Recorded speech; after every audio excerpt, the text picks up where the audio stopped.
And there's one word that starts the Judiciary Article, or one sentence, which is probably the biggest oxymoron ever written in a constitutional document. There shall be a unified court system for the state. Our court system, as you know, is anything but unified. We have a brief look at it here. This is from the court website, which shows just how complicated our structure is.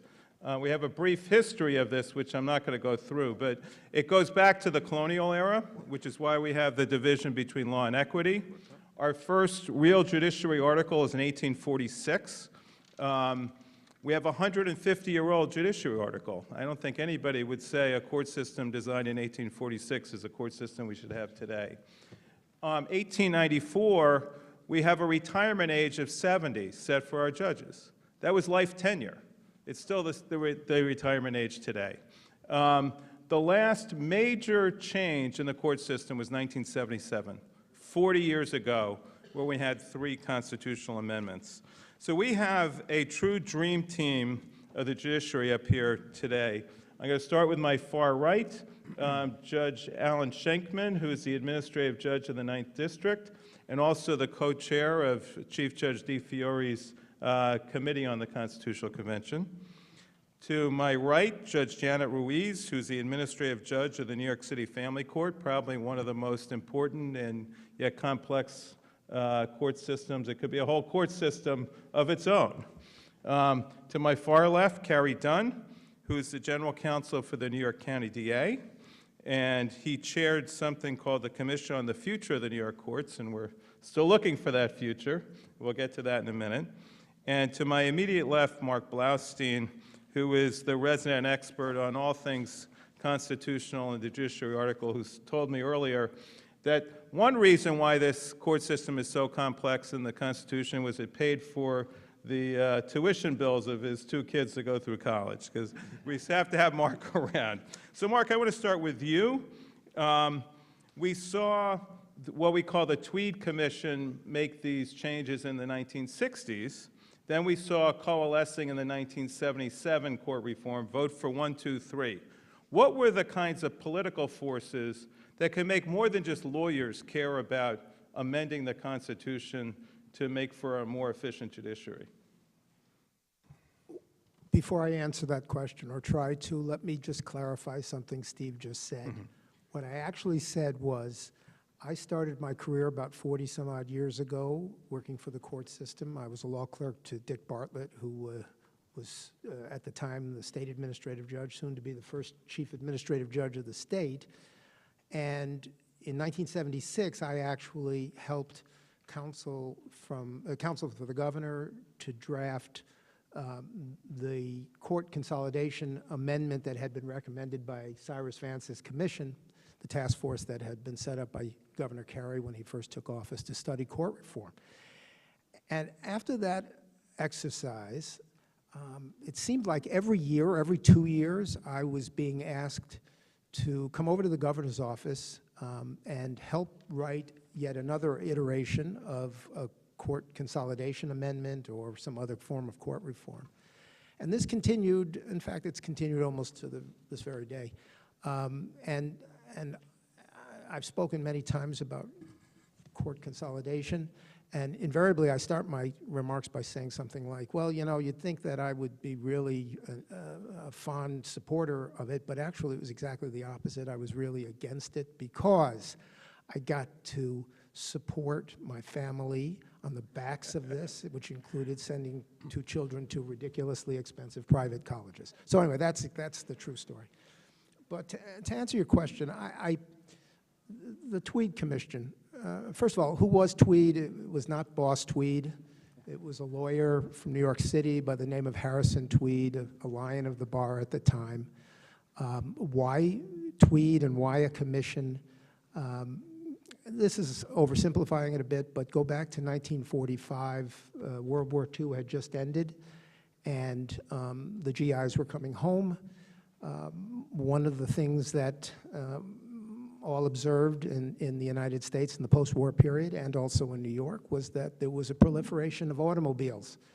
And with the proliferation of automobiles, automobile use, there were lots of accidents. And with lots of accidents, there were lots of lawsuits. And so the tort calendar in the state began to grow like topsy, and in some measure to overwhelm the state's management capabilities, management of the court system and the court system's resources. At the same time, the cities of the state were growing, and with that growth, there were new forms of poverty and crime, and so the criminal caseload was growing apace as well. And so recognizing this, Governor Dewey in 1953 called upon the state legislature to set up a temporary state commission to study the courts. He did that. The legislature accommodated, and Harrison Tweed was named to chair this commission, which produced its first of 5 reports beginning in 1954 and culminating in 1958. These reports called for a variety of court reforms. Significantly at the end, there were a bunch, but the two that most stand out for me, one was the recommendation that there be a unified family court for the state. Up until that time, there were courts upstate. They were called children's courts and a domestic relations court for the city of New York. These were legislative creations dating from authority that the legislature had been given back in the 20s. That was one big reform. The second big reform was in the management of the court system. Up until that time, although the appellate divisions exercised some limited oversight of the way trial courts did their business, by and large, those courts were creatures of the local governments that they served, and they pretty well ran themselves. And so the Tweed Commission recommended that, all right, let's start to inject at least some regional management of the courts so we can do things better. And so they proposed a system whereby the appellate divisions would be responsible for the day-to-day supervision of the courts. Policy for the state would be set by an administrative board of the Judicial Conference. The administrative board would consist of the chief judge of the state and the presiding justices of the 4 departments, and together they would set policy for the state. And then, Marc, no more than about 10 years later, we have a basic state takeover with a centralized court system in the 70s. What were the forces that led to that? Well, there were a bunch of things. I mean, the 70s, we're talking about 4 basic changes in law, 3 in the Constitution, 1 by statute. 1 is the takeover of court funding, which was a statutory thing done by the legislature in the summer of 1976. And then there were 3 proposed constitutional amendments, 1 to make the Court of Appeals an appointive court, and 1 to reform the Commission on Judicial Conduct, basically to do away with this thing that was called the Court on the Judiciary, which had been the supervising body for errant judges up until then. And the last change was one in court management. And if I may, the reason that change in particular was recommended, and that was a change to give Judge DiFiore the ultimate say in terms of the policy for the state, and her deputy, the chief administrative judge of the state, responsibility for supervising day-to-day the trial court operations in the state.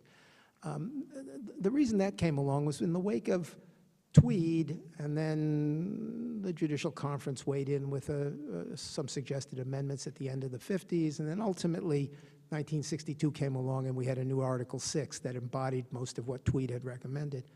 It became evident even shortly after the 62 amendments that they weren't quite up to it, and caseloads continued to grow like topsy, and that some further changes were in order, one being the centralized management under the chief judge and chief administrative judge. At the same time, the state was experiencing, as was the country, a fiscal calamity, and so it was pretty clear that the state would have to step in and help localities in terms of funding the courts.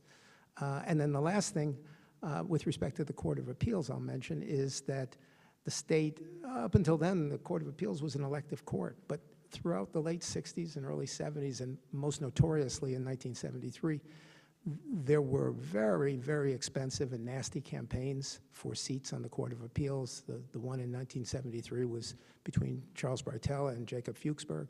And I think many people got the idea that it was unseemly and unhelpful to have the state continue with an elective system for its highest court. So those were a lot of the factors. There are other things I could say, but those are the basic factors. Let me throw in one other factor that Mike Cardozo always brings out, which is that the business community coalesced along with a number of good government groups, and the governor was behind it, which really made a big factor. Okay, so let's jump to our next slide. In the year 2006 to 2007, our friend Carey Dunne was appointed to run the Dunn Commission.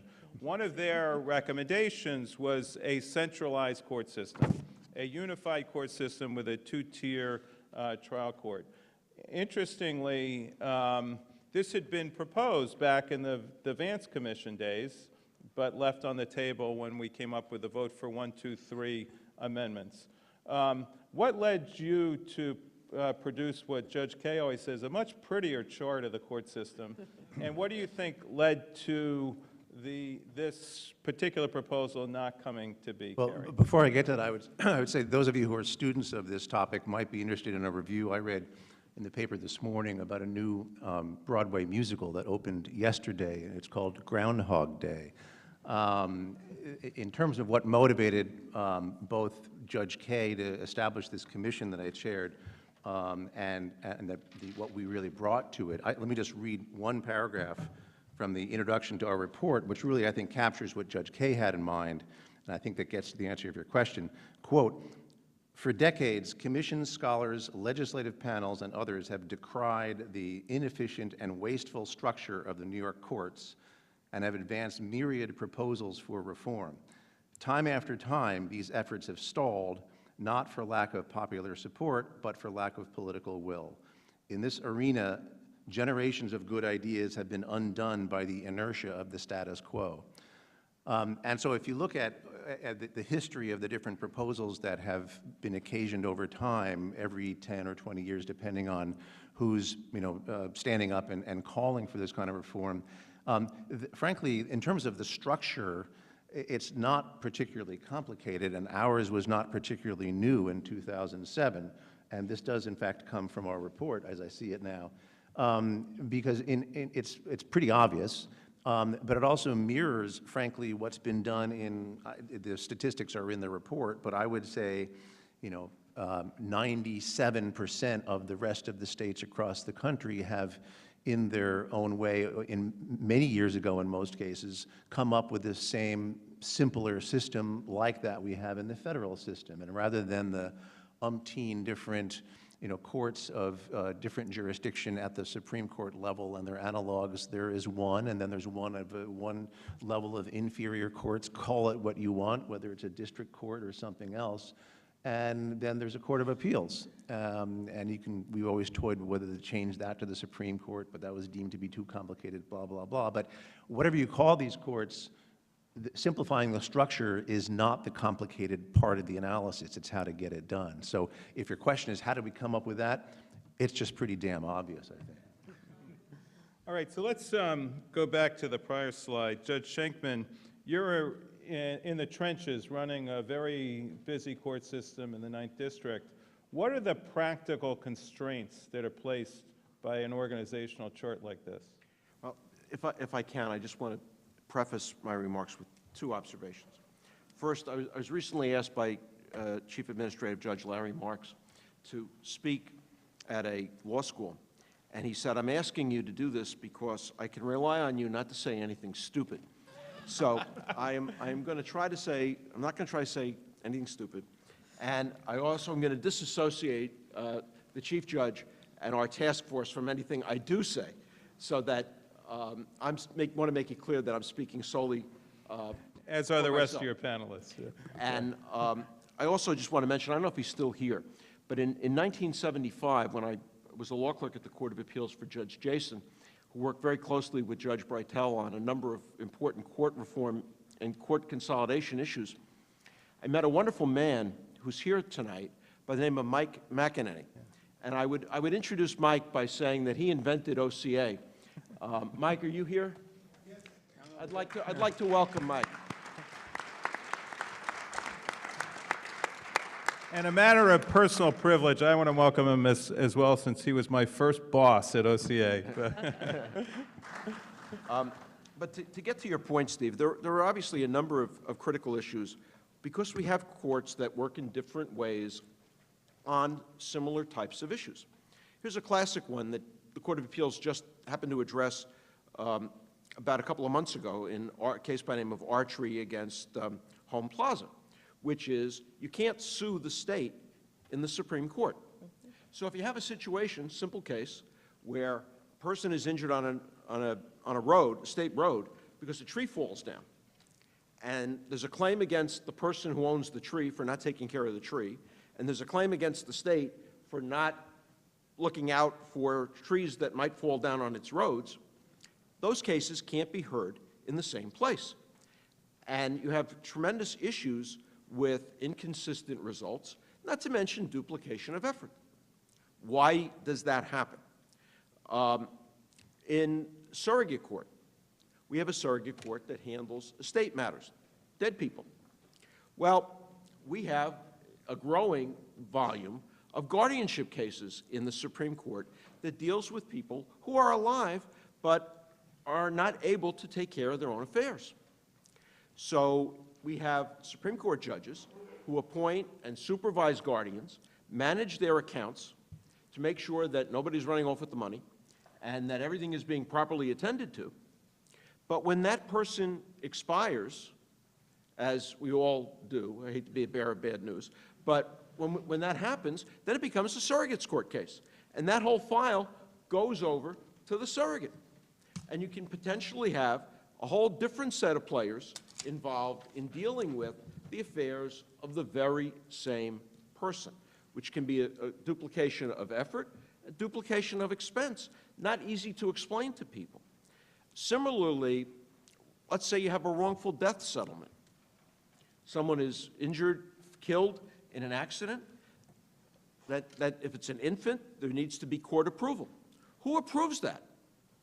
Is that approved by the surrogate, who has the authority over the estate, or is that approved by a Supreme Court judge?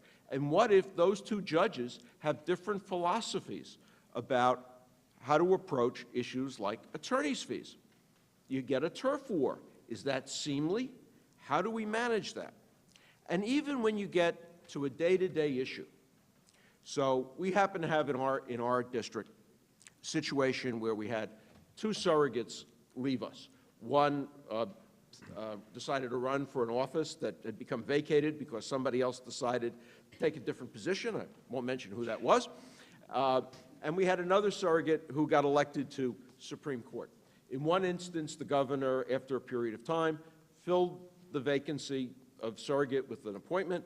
In another instance, that vacancy was not filled for a year. Who sits as surrogate? Here's an interesting point. You would think that in a logical world, a logical person to sit as surrogate would be another surrogate. But there is actually a very credible body of view under the state constitution that says you can't do that. That a surrogate from one county, arguably, cannot sit as a surrogate in the adjoining county. So who are you going to use as a surrogate? Well, inside the city of New York, a Supreme Court judge can be a surrogate. Outside the city of New York, a Supreme Court judge cannot be a surrogate. What is the rational basis for that? Who knows? So you could have a county court judge sit as surrogate. County court judges are elected basically to hear criminal cases outside the city of New York. You could have a family court judge sit as a surrogate, but they're elected outside the city of New York to hear family court cases. Who's going to do their work while they're sitting as surrogate? You get these anomalies. You have a situation where we have family court vacancies. Who can sit as a family court judge? Well, outside the city of New York, a city court judge can sit as a family court judge. So we sometimes have orders, either on a temporary basis or sometimes on a near-permanent basis, to have people do that. And that's okay. I have 2 counties where there are no cities.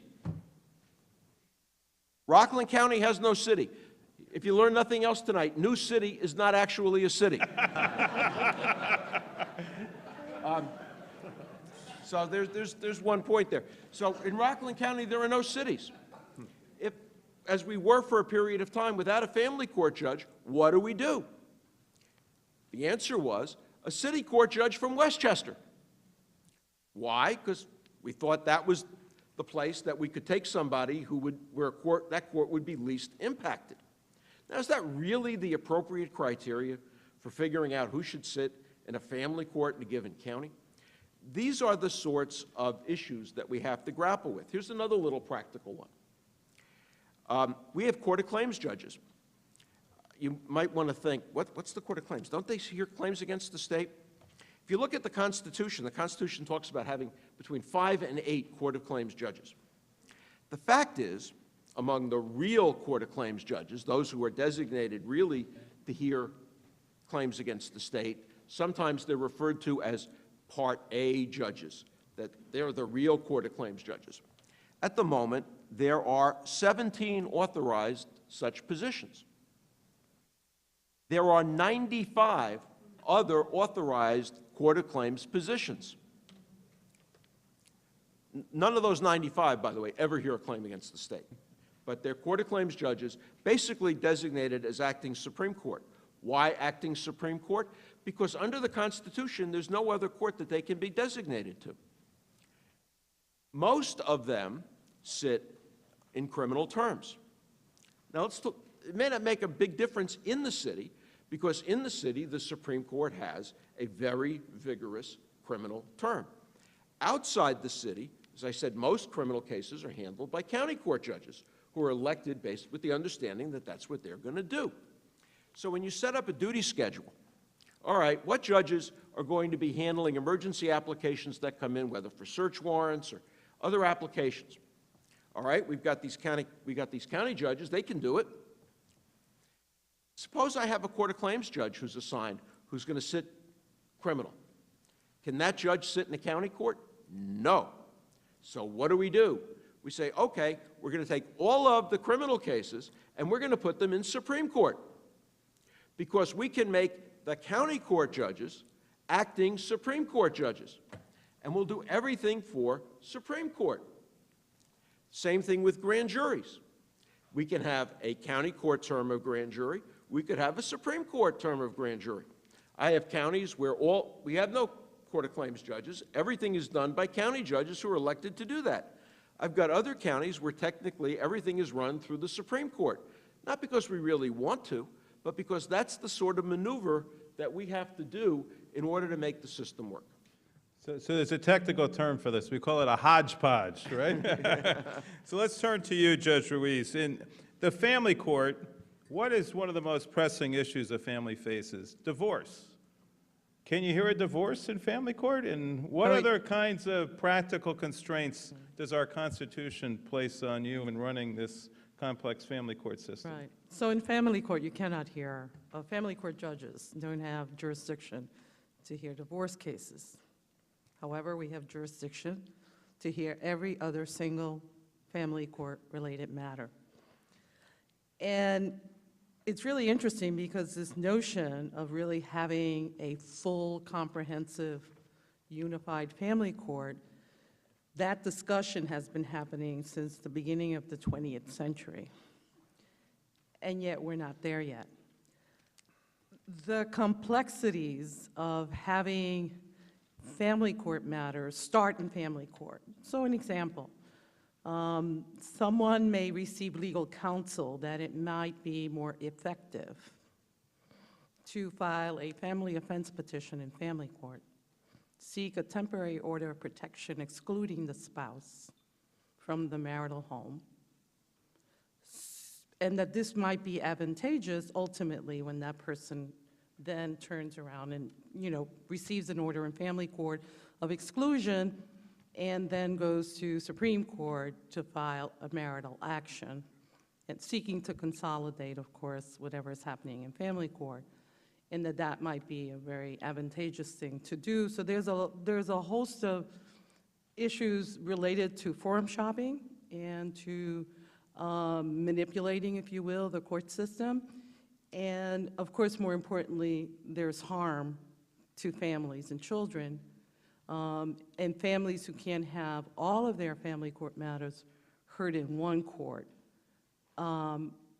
Families have to sometimes, well, we see it mostly in two areas. We see it in the divorce area, but there was also the creation of the IDV courts, the Integrated Domestic Violence Court, which also was something that Judge Kaye also was very concerned about and created those courts, because victims of domestic violence were also caught in the same quagmire of having to go to multiple courts to seek judicial relief, and all that comes with that. Because not just going to multiple courts for families, the other issues associated with that is that, for example, in family court, there are no fees.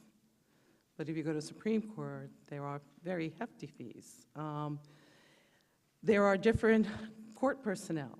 There are different court procedures. Individuals now who work may have to take off additional days because now they have court appearances in family court as well as court appearances in Supreme Court. The IDV courts, for example, were supposed to be a solution to try to really provide one forum for victims of domestic violence who also had either criminal cases or matrimonial cases involved. And it's had some success, and it depends from county to county. The family court cannot transfer any cases to the IDV courts. They select which cases they accept. And then, interestingly, even though the family court doesn't have jurisdiction over divorce matters, we have jurisdiction over all the post-divorce modifications and enforcements, which is an interesting thing because now the family court judge knows nothing about this divorce, did not preside over the divorce and all the complexities that went into crafting a very difficult, perhaps a very complicated divorce order. But now it comes to family court, let's say a year later for modification. The family court judge knows nothing about this family. So essentially, we have a real duplication of services and a real, the family court judge now has to start all over and, have a really extensive hearing in order to really understand the dynamics of this family and what is happening. We also get a lot of post-divorce modifications for child support, which is a huge area. Child support, family court right now in New York City is comprised of 5 family courts, 1 in each borough. We, on average, last year we had over 215,000 filings. And 40% of our filings are in the child support area. And another 40% are our custody visitation family offense area. So we have huge volume, but we also have some volume from both any supplementals filed in an IDV court will come back to family court, and many post modifications of divorce actions, as well as enforcement actions following matrimonial court, come back to family court. So while there was apparently, from all the things that I've read, there was a lot of concern about giving family court divorce jurisdiction. Primarily, from what I read and I see, is somewhat related to the sense that family court, because it was historically the children's court and historically the domestic relations court, that somehow we were not able or are able to handle really litigious cases or Too kind and gentle, is it? or yeah, the rules of evidence apply in family court, everyone. Heartily. We have extensive motion practice in family court. We do hugely, highly contested hearings in family court. So this myth that somehow family court is not equipped or the family court bench is not equipped is a complete myth. I mean, I don't know what else to say about that. Let me just switch gears for 1 second. We have another anachronism. 80 years ago, the 1938 Constitutional Convention created population-based caps on our Supreme Court judges. But then we have a case, is it Taylor v. Seiss, that says you can move by order of the chief judge or the chief administrative judge, a judge anywhere. Why doesn't that solve the problem? First of all, I think that the ratio that limits the number of Supreme Court justices actually originated, it may even have gone back as far as the 1894 convention, Constitution. Why doesn't it work? Well, I think in many respects it does. For example, in the city of New York, and this may be one of the reasons why court consolidation has been so elusive over the years, because we're really good at improvising under the present Constitution, and one of the improvisations is the use of Section 26 of Article 6, which is the section that authorizes the temporary assignment of judges. In New York City, there's something on the order of 300 or so Supreme Court parts operating daily in the city. Of that number, just under, maybe a little bit more than just under 1/2 of the judges who sit in those parts are Supreme Court justices who are elected from judicial districts, which is what the Constitution stipulates. But the remainder, more than 1/2 of the judges who are sitting, are dragooned in from the Court of Claims, from the Civil Court, from the Criminal Court, occasionally from the Family Court. So we actually do make it work. We have what I think is, we may have some difficulty outside the city where we do the same kind of thing, because there are legislators who themselves very much against the idea of court merger as a constitutional proposition, likewise feel uncomfortable with it as an administrative proposition. And so they watch over our shoulders fairly carefully to see just how often we're assigning judges as actings to the Supreme Court. I've felt this often. Taylor v. Seiss, you mentioned that. 33 New York 2nd, 354. I had to memorize that because I worked with Bob Seiss, and that was one of the requirements of the office. Anyway, that was a case that was decided in 1974 by the Court of Appeals. It followed on the heels of the Rockefeller drug law, and this was the first big use. Judge Shankman mentioned the considerable use of Court of Claims judges as acting Supreme Court justices. Well, that pretty much originated in 1973-74. The Rockefeller drug laws were enacted, and in anticipation of a large increase in the narcotics caseload, and recognizing that the Constitution had this limitation on the number of Supreme Court justices who could be positions that could be created for New York City, the legislature said, all right, well, what we'll do is we'll create a whole bunch of Court of Claims judges, and then the administrative authorities in the court system will assign them temporarily to Supreme Court so that they can attend to this increase in the caseload. Well, a year or so later, a fellow by the name of John Taylor, who was convicted in front of Bob Seiss, Judge Seiss, who was a Court of Claims judge, one of the Rockefeller drug judges, sitting by assignment in Supreme Court, I think in the Bronx. He challenged that. He challenged, this guy's not a Supreme Court justice. And the Court of Appeals ruled that, no, Mr. Taylor, I'm sorry, nice try, but the Constitution very clearly says that a Court of Claims judge may be assigned to Supreme Court. And what's further, there really is no limitation, or at least we're going to leave the duration of this so-called temporary assignment, and that's the terminology in the Constitution, we're going to leave that to the decision of the assigning authority. At the time, it was the Appellate Division. Now it's the Chief Administrative Judge. So we're not going to look behind an assignment. And so now here we are, 40 years later, and we have people who are temporary Court of Claims judges and others who are temporarily assigned to Supreme Court for decades. Mm-hmm. And I've often wondered whether or not, why somebody doesn't seek to challenge in the Court of Appeals, challenge that Taylor determination. At the time it was handed down, it made some sense. The state didn't have that much familiarity with the temporary assignment process. It was all pretty new, and they were talking about a year-long assignment anyway.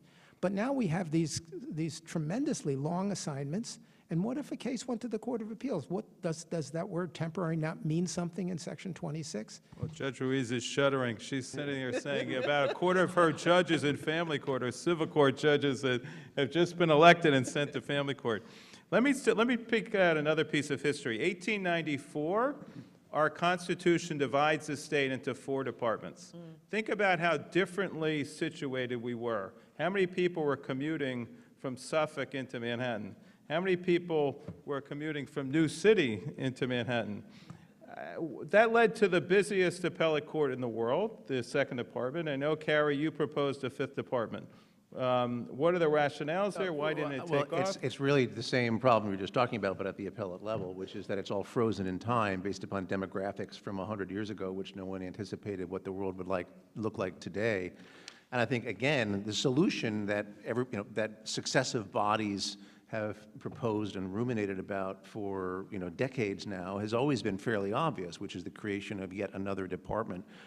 Yes, with all due credit to OCA's ability to make do and shuffle things around and create temporary assignments and move people, after a point you run up against simple geography. And if you look at the geography, I don't know if you have this slide, but of the different departments, and especially the 2nd Department, there's only so much you could do to move people across these jurisdictional boundaries, and have them commute day by day from Suffolk to Westchester or wherever, et cetera.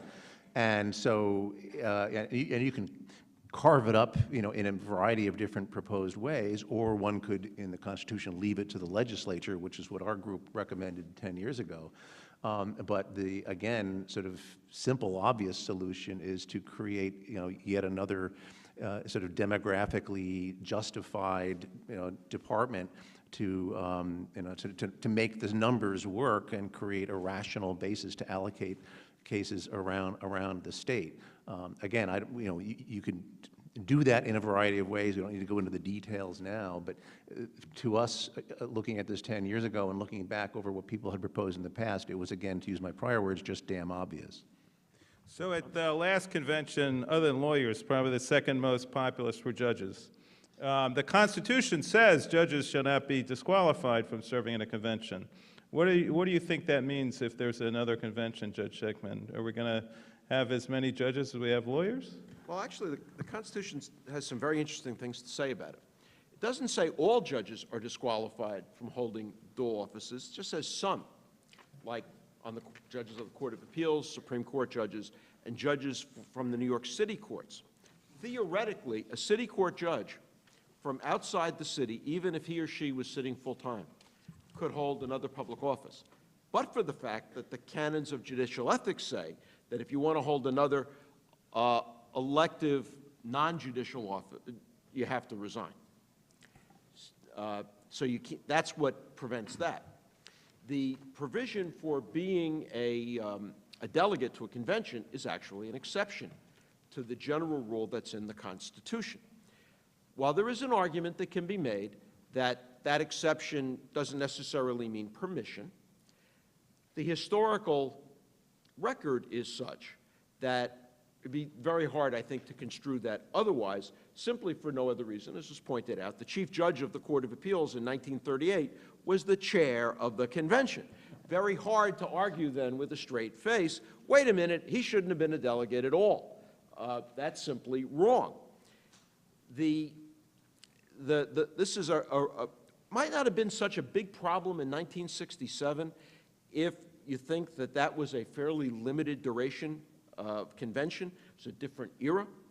And frankly, the canon of codes of judicial ethics didn't exist. They came into being in New York as a result of the 1970s constitutional amendments that gave the chief administrative judge the authority to promulgate codes of ethics, which say, among other things, you can't speak out on a whole range of topics. Or misbehave. Or misbehave, or call people, and and there's been judicial conduct opinions, call people offensive names. Can't do that and still be a judge. So so it's theoretically possible that people may try to run. It's theoretically possible that people may try to say, I'd like to run and collect both salaries. But this creates all sorts of public difficulties, which is, well, what do you do with your day job? An example might be, suppose I woke up one morning and I said, you know what, I would really like to take a year off from being a judge. And maybe Your what I'd boss like... is here, so that's what you like say. to go, I'd like to go maybe teach at a law school. Suppose I get paid, suppose I don't get paid. Can I do that? What if I just walked away and said, you know what, I'll come back next year. I need to recharge my batteries. Could I do that? Suppose it's for something that we consider laudable. Suppose I got a leave of absence. Would that make it permissible? Could we do that? Could one get a leave of absence or be required to get a leave of absence to serve as a delegate? If this was treated potentially on an equal basis without discriminating between who wants to be a delegate, who wants to go teach in a law school, who needs 6 months to go rethink things, maybe there is a basis for some form of adjustment. One of the great ironies is when you do study the history of the 1967 convention, the judges who were there certainly wanted to keep the system that they had. The surrogates, I think it's fair to say, preferred keeping the surrogates court. The Supreme Court judges preferred keeping the Supreme Court. But when you listen to what the court system has to do, well, we can move somebody here to there on an acting basis. The fear that so many judges express about, well, I don't want to have a unified court because they could take me one day and move me from criminal to civil, or civil to criminal, or move me from tort to matrimonial to family, that actually happens to a great degree. And that by trying to resist a greater reform, we've actually built a world that they really probably shouldn't like very much. And I would add, just listening to this, that so much of our court system is based on what are now horrible anachronisms. Think about it. The family court has this horrible reputation because, it's not a real court. Well, there's a reason for that. When it was created in 1962 out of an amalgam of other courts, the thought was, let's do right by the kids and families. Law had nothing to do with it, except that in about 1965, the Supreme Court decided a little case by the name of In re Gault, which said that, yes, children have constitutional rights too. And that shifted the family court from whatever thought there had been that it was simply going to be a court of social justice into a court of law. Think about divorce. In the old days, almost all divorces were contested, and there was a right to a jury trial. Now we have a modern no-fault divorce statute, so almost no cases are going to be fought on the issue of divorce. Theoretically, we could assign or refer the support, custody, and certain other aspects of a Supreme Court divorce case to family court. That happens in places. What we're really talking about here, and that's why I disagree to a certain extent with Marc about, does the system really work? At the end of the day, unless you have enough judges, somebody's going to get shortchanged. That's right. What I think about when I think about the balance between, for example, Supreme Court and family court, well, what is it that we need the family court judges to do that the Supreme Court judges can't do? Why should we encourage people to bring cases in Supreme Court that maybe ought to be heard in family, and vice versa? Where do we draw that balance? How do we decide how many judges we need in each place? That's really the day-to-day issue, and there's nothing in the Constitution that addresses how one goes about that and how we prevent people and justice from being shortchanged. So let's jump to the final thought here. We have a very patient audience, so we could be going at this until well past midnight, and I know you're not willing to do that. But, I mean, there's one issue alone in that this is one of the most anachronistic documents. We have a constitution that calls for 11 judicial districts, yet we have 13. There's a constitution that now has this Commission on Judicial Conduct, yet it still talks about a court for trial of impeachments. There's a lot that could be cleaned up. None of us would draw out a court system that looks like this if we were doing it from scratch. But I'm going to each give you one sentence. What is the one most important thing that you would change that lawyers should care about? And I'll start with you, Judge Ruiz. Thank you for that question. For me, as a manager, I manage a very large, voluminous court. And so my prism of my everyday is how do I serve all the litigants who come to our court with what is a relatively small judicial bench. So to me, it's the allocation of resources and the efficiency of how we manage our court system.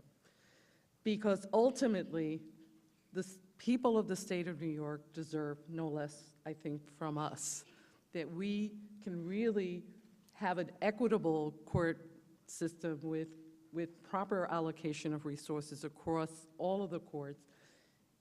And whether court merger is the way to do that, sounds to me like probably a good idea, but that's just my personal opinion. And of course, it's based on, what I see day to day in the family court and just the important nature of what we do in our court is just so important and valuable to the future. Now we have raised the age, so we know we're going to have more cases in our court. And again, that legislation, I think, reflects also this dichotomy of, what cases should go to what court based on a host of issues. It's a long sentence, but a good one. Marc, without taking away the ability to pay for your grandkids' college tuitions, what is the one thing in one sentence that you would change? I would eliminate the cap on the creation of new Supreme Court justices. I think that court consolidation, while the most admirable of goals, is probably politically too elusive, but I think we can best serve our needs if we have adequate resources.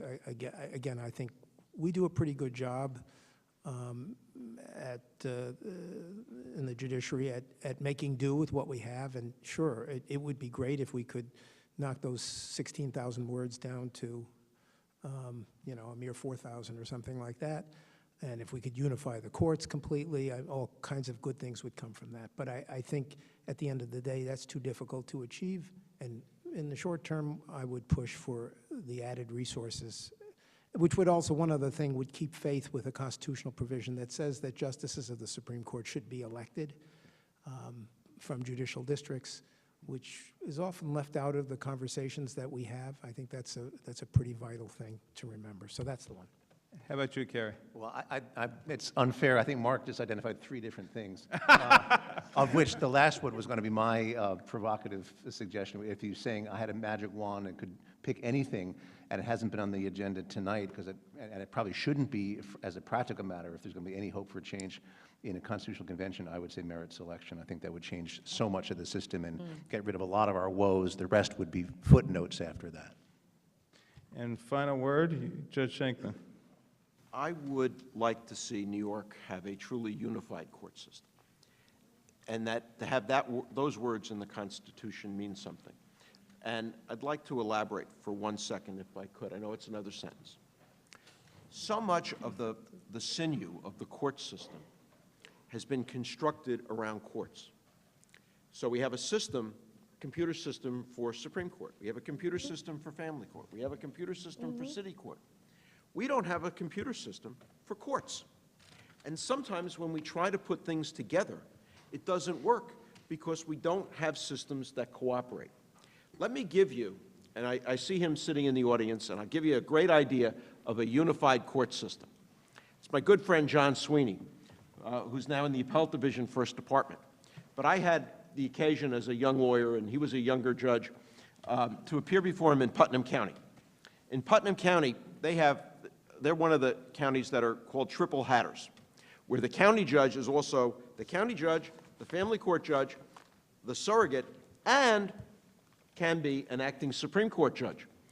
All of these problems didn't exist in Judge Sweeney's court, because if it was a surrogate matter, surrogate court is now in session.